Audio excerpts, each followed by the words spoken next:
The most important and longest-lasting relationship I will ever have is the one I have with myself. Every other relationship comes and goes. Even marriages that last until death do us part eventually end, and the only person I will ever be with is myself. My love for you will last forever. So, how is this relationship going? Do I want to get up in the morning? Isn't it great to be here? Is it fun to hang out with me? Do I appreciate my own thoughts? Do I make myself laugh? Do I appreciate my body? Is it enough for me to be alone? How can I have a good relationship with someone else if I don't have a good relationship with myself? If I don't love myself, I will always be looking for someone to complete me, make me happy, and help me achieve my goals.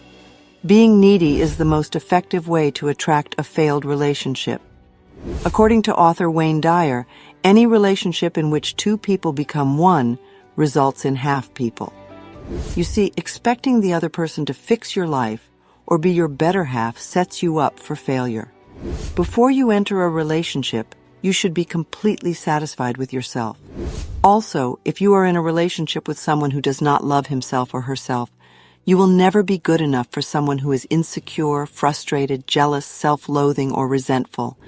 Too often we exhaust ourselves trying to be good enough for partners who have no idea how to accept our love because they don't love themselves. What we attract always reflects the qualities or beliefs we hold about ourselves and our relationships. What others think of us reflects their own limited view of life. We need to understand that life has always loved us unconditionally. People who are envious are extremely insecure. They have no regard for themselves. They have no belief in their own worth. Jealousy essentially says, I'm not good enough. I'm not worthy of love, so I'm sure my partner will cheat on me or leave me for someone else. This incites rage and blame. Staying with a jealous person implies that you do not deserve a loving relationship.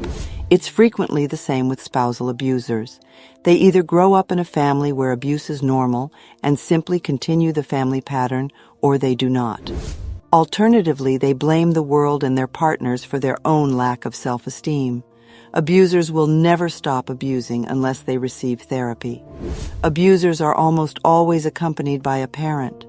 They are deeply resentful of forgiveness, which is a critical issue for them.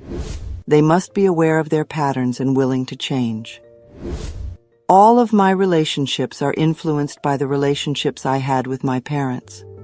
I was astounded when I first learned of this. Years ago, I attended Sandra's Loving Relationship Workshop, expecting to learn how to attract a loving relationship. I was shocked to learn that we would be working on our relationships with our parents. However, by the end of the workshop, I realized that the reason I had so many problems in my personal relationships was due to the very difficult childhood I had, the abuses my mother and I had endured, the abandonment and lovelessness of my childhood, all of which had transferred into my current relationships. It's no surprise that I attracted abusive men. It's no surprise they always abandoned me. It's no surprise that I have always felt unloved and unwanted. It's no surprise that I always seemed to have bosses who terrified me. I was simply putting into practice what I had learned as a child. That was a crucial workshop for me. I let go of a lot of resentment and learned to work on forgiveness. My relationship with myself improved dramatically, and I never again attracted an abusive man. So instead of wasting our time saying men are bad or women are bad, let's take a look at the relationships we had with our parents, or the relationships our parents had with each other. As an example, what are your current grievances against the men and women in your life? Consider how you would react. He never, he always. She never, she always. Men do. Women will not. Is this how your mother or father treated you? Is this how your mother treated your father? Or does this describe your father's treatment of your mother? How was love expressed in your home when you were a child? To resolve deep-seated fears about a relationship, you may need to go back to your childhood relationship with your father or mother. What do you have to give up to be in a relationship? How do I lose myself in a relationship? What messages did I receive as a child that led me to believe that relationships are difficult? Confirm your love for yourself. Perhaps you have a difficult time setting boundaries, and people take advantage of you. You could be sending the message that I don't value and respect myself, and that it's okay to abuse and take advantage of me. But this does not have to be the case any longer, because you began today to affirm your love and respect for yourself. Look in the mirror often and tell yourself, I love you. As simple as it appears, this is a very powerful healing affirmation. Your relationships will begin to reflect this love and respect as you grow in self-love. You might want to think about joining a support group like Codependence Anonymous or Al-Anon. These are wonderful groups that will help you establish boundaries in your relationships and reconnect with your inner self-love and respect. Look in your phone book for a group near you. I believe that we all have comfort zones in our interpersonal relationships. These comfort zones develop when we are very young. If our parents treated us with love and respect, we will associate this with being loved. If our parents were unable to treat us with love and respect, as was the case for many of us, we learn to accept this lack of acceptance. In order to meet our needs and feel loved and cared for, we associate being mistreated with being loved. This becomes a pattern for us. As a pattern develops in childhood, it becomes the pattern we use unconsciously in all of our relationships. There is no gender bias in the belief pattern that being treated badly equals love. This type of dysfunctional pattern, I believe, is more prevalent in women. Because women are culturally encouraged to express vulnerability, they are more willing to admit when their lives aren't working. However, this is changing as more men become willing to reconnect with their vulnerability.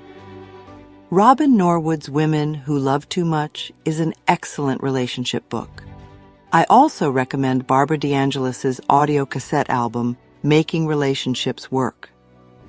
I open my heart to love and I am safe is an affirmation for all of us. We do all of our important work on ourselves. Wanting your mate to change is a subtle form of manipulation, a desire to have power over him or her, and it may even be self-righteousness because it implies that you are superior to him or her. Allow your life partners to be who they want to be and encourage their self-exploration, self-discovery, self-love, self-acceptance, and self-worth. If you are looking for a mate, I recommend making a list of all the qualities you want this person to have, and don't limit yourself to tall, dark, and handsome or cute, blonde, and pretty. Make a list of all the qualities you desire. Then go over this list and see how many of these characteristics you have. Are you willing to invest in developing the ones you don't have? Then ask yourself what it is within you that is denying or delaying this person's attraction to you. Are you willing to change your mind? Is there a part of you that still thinks you're unlovable or unworthy of love? Is there a habit or belief that keeps love at bay? Is there a part of you that says, I never want this. I won't fall in love because I have a marriage like my parents. Perhaps you are feeling isolated. It is difficult to feel connected to others when we are mostly disconnected from ourselves. In this case, you should devote some quality time to yourself right now. Make yourself your best friend. Rediscover what brings you joy, what you enjoy doing, and pamper and spoil yourself. We frequently look to others to make us feel loved and connected, when all they can do is reflect our own relationship with ourselves. What do you believe you are entitled to in an intimate relationship? When we come from a place of feeling, how can we ever get what we truly desire? It usually indicates that our belief system supports not deserving. Is this what you truly believe about yourself, that you can't have what you truly desire? This particular mental pattern does not have to be true for you. You can start making a change right now. Make a list of things you believe about men, women, love, marriage commitment, fidelity, trust, and children. These lists will reveal any negative beliefs that need to be changed. Some of the messages hidden in your consciousness may surprise you. Clean them out, and you might be surprised at how different your next relationship will be. It's worth noting that most psychics report that the majority of their clients ask at least one of three questions. Psychics are frequently asked the same questions. How can I find a partner? How can I end a relationship? How can I increase my finances if you are in a relationship that you want to get out of?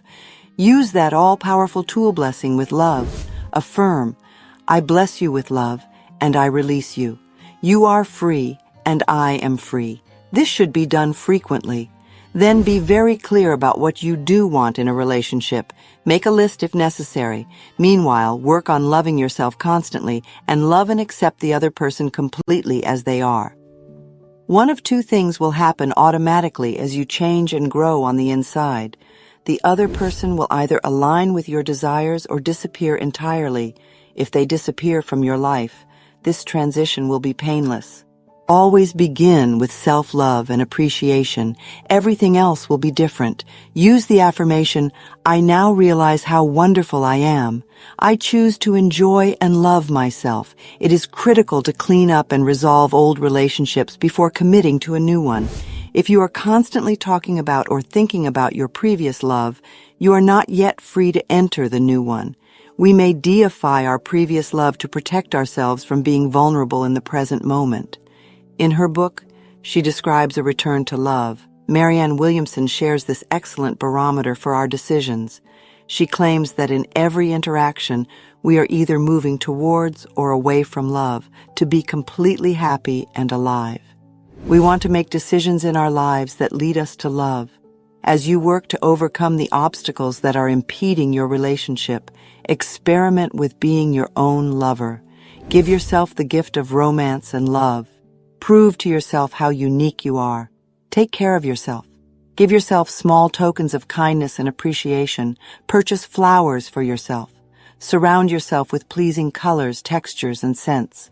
Life always reflects back to us what we are feeling on the inside. The right person to share your growing sense of intimacy will be drawn to you like a magnet as your inner sense of love and romance grows. Most importantly, you will not have to give up any of your personal intimacy in order to be with that person. When an affair ends, it is common for us to fall into the I'm not good enough routine and punish ourselves. We believe this because the other person no longer wishes to spend time with us.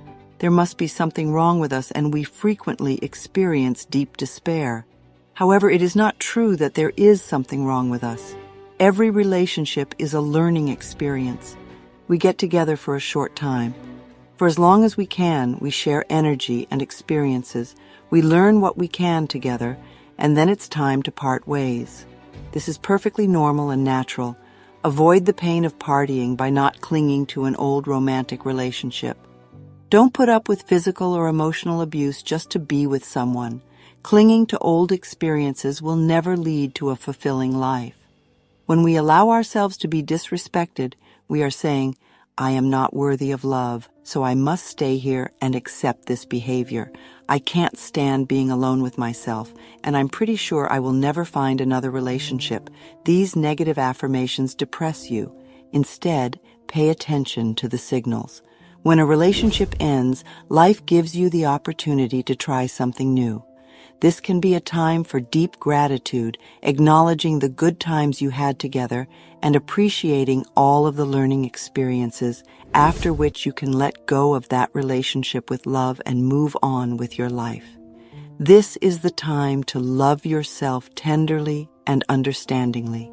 This is not the end of the world for you. It's the beginning of a new phase of self-love. This new chapter in your life has the potential to be far more wonderful than the one you've just finished. Affirmations for your personal relationships. I've come here to discover that there is only love. I'm realizing how wonderful I am. I choose to appreciate and appreciate myself as a magnificent creation of a loving God. I am infinitely loved and accept it now.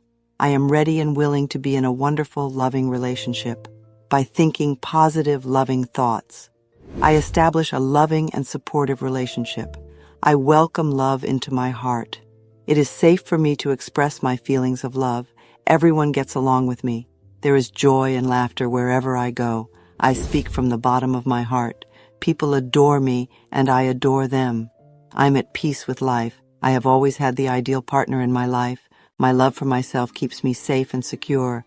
I have a good relationship with life. Life adores me, and I am secure. I encircle everyone in my life in a circle of love, regardless of gender. I include my friends, family, co-workers, and anyone from my past.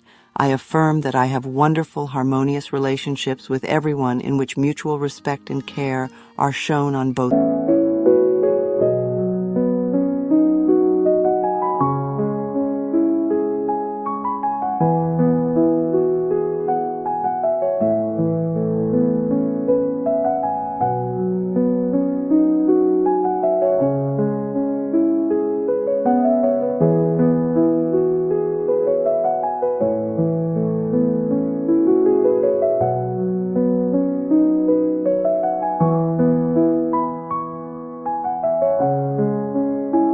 sides.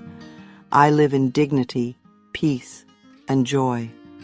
I broaden my circle of love to encompass the entire planet, and this love multiplies within me.